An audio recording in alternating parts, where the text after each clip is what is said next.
We're seeing this massive shift in how Americans are choosing to live. But it's not what you might think. It's not about smart homes or tiny houses. Instead, millions are going back to a model that's as old as family itself. Everyone under one roof. This isn't a migration to a new city. This is the great American move-in. And I want to be clear, this is not some small niche trend. Look at this number, 59.7 million. That's how many people in the US were living in a multi-generational household back in 2021. And what that means is you have at least two adult generations, or maybe grandparents and grandchildren, all sharing the same address. It's a huge slice of the population. And this comeback has been, well, nothing short of dramatic.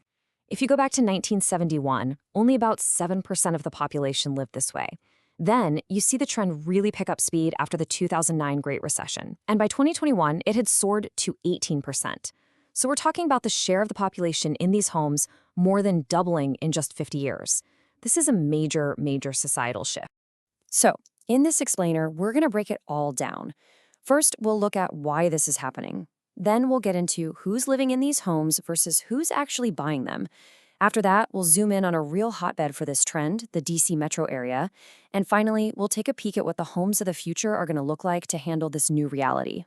All right, let's start with the biggest question of all, why, right? What are the powerful forces pulling entire families back together under one roof? Well, it turns out it's a mix of the super practical and the deeply personal. So what are the actual motivations? Well, when you look at the data, the biggest single driver is financial. Cost savings is a huge factor. But it is definitely not just about the money. The need for elder care is a close second. And then you've got providing a place for adult children, either those who moved back or those who never left in the first place. And layered on top of all that, a lot of people just want stronger family bonds. It's this blend of necessity and connection that's really pushing this whole thing forward. And here's something really interesting. There's a significant cultural component at play. A full 26% of foreign-born Americans live in multi-generational homes. Compare that to just 17% of those born right here in the US. And that tells us that for a lot of immigrant communities, this isn't just a reaction to economic pressure. It's a deeply ingrained cultural tradition. Okay, now we need to make a really crucial distinction, and that's the difference between who lives in these homes and who actually buys them. Understanding this is absolutely key to grasping the whole trend. So first up, who's most likely to live in these households? The data is crystal clear. About a quarter of both Black and Hispanic Americans live this way. That's roughly double the rate for non-Hispanic white Americans. For many, this isn't just a living arrangement. It's a really powerful tool for building generational wealth and creating an incredible support system. But when we shift and look at who is buying these homes, the whole picture changes. It's actually Gen X leading the charge here. 21% of them are purchasing these kinds of properties. And it makes sense, right? This is the classic sandwich generation. They're in their peak earning years, and they're often caring for aging parents and adult kids at the exact same time. So they're the ones signing the mortgage. So here's the bottom line, the key dynamic. Younger generations, yeah, they're more likely to live in these homes, but it's their parents, Gen X and the boomers, who have the financial muscle to actually go out and buy them. Okay, so now let's zoom in on one specific region where all of these national trends are colliding with some serious intensity, the Washington, D.C. metro area. It is a perfect storm of economic pressure, cultural diversity, and, believe it or not, high incomes. The economic landscape around D.C. is just wild. We're talking median household incomes well into the six figures pretty much everywhere you look. Places like Fairfax County are topping $150,000. But even with that kind of money, the extreme cost of housing creates this immense pressure, which really pushes families to pool their resources together. And honestly, this quote just nails it.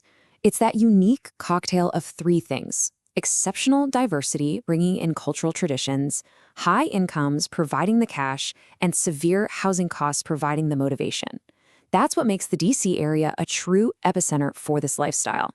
What's really fascinating is that policymakers are finally starting to catch up. Take Maryland's Accessory Dwelling Unit, or ADU Act. Now, an ADU is basically just an independent apartment on the same property as a main house, like an in-law suite or a granny flat. This new law creates a statewide framework that basically forces counties to allow them, which is going to make it way easier for homeowners to build the kinds of spaces needed for multi-generational living. So all of this brings us to our final section. As this trend gets more and more mainstream, the housing market itself is starting to adapt. So, what do these new multi-generational homes actually look like? The absolute key design principle is finding that perfect balance between togetherness and privacy. The must-haves include things like separate living quarters and, this one is critical, multiple private entrances. We're also seeing features like 2 master suites, multiple kitchens or kitchenettes, and universal design like wider doorways for all ages. And of course, soundproofing, which, let's be honest, is probably essential for keeping the peace.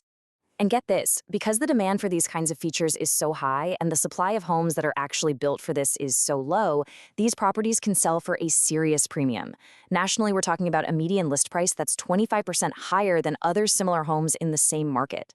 That's a big deal. So all of this leaves us with one final big question. We've seen the numbers, we've seen the drivers, we've seen the designs. But is this whole thing just a temporary fix, a reaction to economic and housing crises? Or are we actually witnessing a fundamental, long-term shift back to a new, but also very old, blueprint for the American family? That's the thought I'll leave you with.